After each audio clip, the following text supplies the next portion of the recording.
Hi, and welcome to the Preach to Me podcast for July 12th, 2024, this midday break here.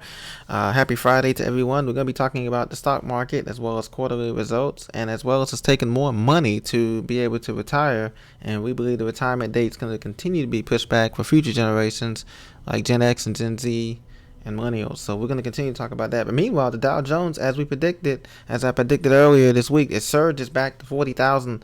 It retakes 40,000's first time since May. This is just 35 minutes ago. This happened on the stock market. So the Dow Jones rose above 40,000 for the first time in 7 weeks. The blue chip average was trading up 304 points at 40,055.67. It's on track for its first record close since May 17th, according to the Dow Jones Market Trader.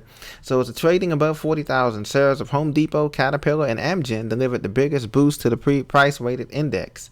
So it's on the Dow Jones is on track also to outperform both the S&P 500 and the NASDAQ Composite this week with a gain of 1.7%, a fairly rare occurrence this year. And so we're seeing the Dow Jones is surging here again to 40,000. We're also seeing that big bank quarterly results show signs of consumers slowing down spending. So at one point, we have the Dow Jones surging because of company profits, but at the same time, Americans are slowing down their spending and their vacations, they're slowing it down. And we knew this was going to happen, not just here in America, but in Europe and in worldwide markets in Asia and Australia. We see slowdowns as well in spending.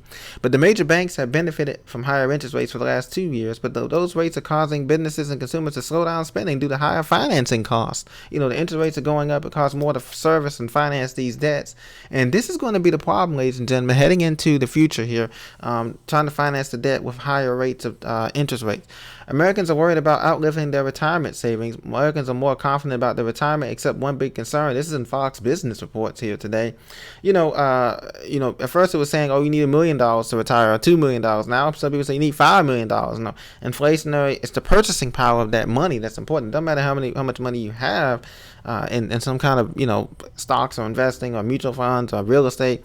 It's how much of that money, the purchasing power, it buys for you, and that's going to be the problem. A new survey published by Blackwork showed that 68% of Americans feel like they're on track for retirement. According to this, that's up from 56% last year, so pretty good.